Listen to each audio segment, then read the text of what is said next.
আসসালামু আলাইকুম ওয়া রাহমাতুল্লাহি ওয়া বারাকাতুহু। সম্মানিত দর্শক শ্রোতা, আজকে আমরা কোরআন শিক্ষা কোর্সের ১৭তম পর্ব ইনশাআল্লাহ আজকে আমরা শুরু করতে যাচ্ছি। যারা আছেন সাথে থাকুন। আউযু বিল্লাহি মিনাশ শাইতানির রাজীম। বিসমিল্লাহির রাহমানির রাহিম। তা লাম জের তিল কাফ র জবর কার তিল কার র পেশে রো সিন পেশো রোসো লাম পেশে লো রোসোলো। এগুলো সবগুলো হচ্ছে হরকতের উচ্চারণ তাড়াতাড়ি পড়তে হয়, কেমন টান হবে না, ডাইরেক্ট তাড়াতাড়ি পড়তে হবে। তিল কার রোসোলো তিল কার রোসোলো। ফা দদ জবর ফাদ দদ লাম জবর দল ফাদ দল নুন আলিফ জবর না ফাদ্দালনা। জবরের বাম পাশে খালি আলিফ আসিলে এক আলিফ টানিয়া পড়িতে হয়। মধ্যে আসলি তারে কই জবরের বাম পাশে নুনের উপর জবর, তারপরে একটা খালি আলিফ আসছে, এক আলিফ পরিমাণ টেনে পড়তে হবে, কেমন ফাদ্দালনা। تلك الرسل فضلنا فضلنا تلك الرسل فضلنا. با عين جبر با ضد جبر ضا بعض ها ميم بشهم بعضهم بعضهم. تلك الرسل فضلنا بعضهم بعضهم.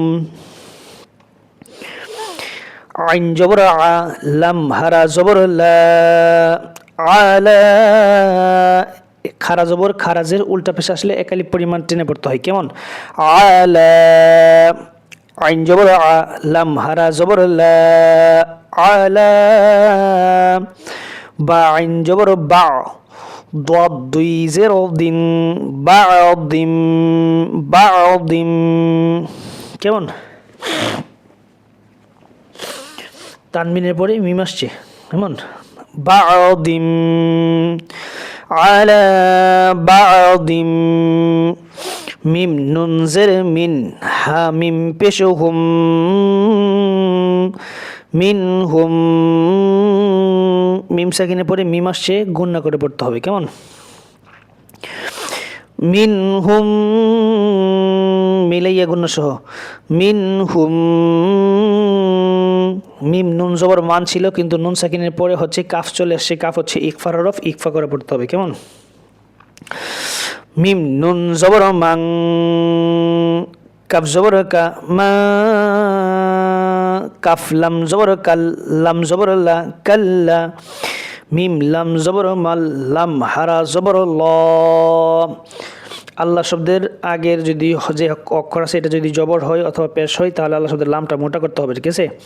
কাল্লামাল্লাহ হা পেশহু কাল্লামাল্লাহু। বা'দিম মিনহুম মা কাল্লামাল্লাহু। ওয়া জবর ওয়া র জবর রা ওয়া রা ফা জবর ফা আইন জবর আ ওয়া রা ফা আ। এখানে জবর সবগুলো হচ্ছে হরকত, এক জবর এক জের এক পেশকে হরকত বলে। হরকতের উচ্চারণ তাড়াতাড়ি পড়তে হয়, কেমন তাড়াতাড়ি পড়তে হবে, টান দেওয়া যাবে না। ওয়া রা ফা আ ওয়া রা ফা আ ওয়া রা ফা আ।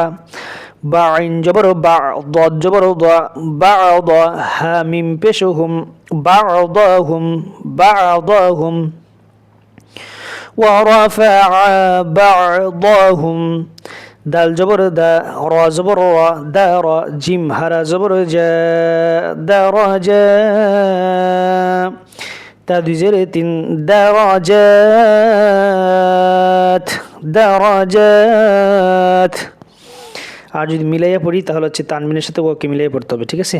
আজকে এই পর্বটি আমরা এখানে শেষ করলাম। আসসালামু আলাইকুম ওয়া রাহমাতুল্লাহি ওয়া বারাকাতুহু।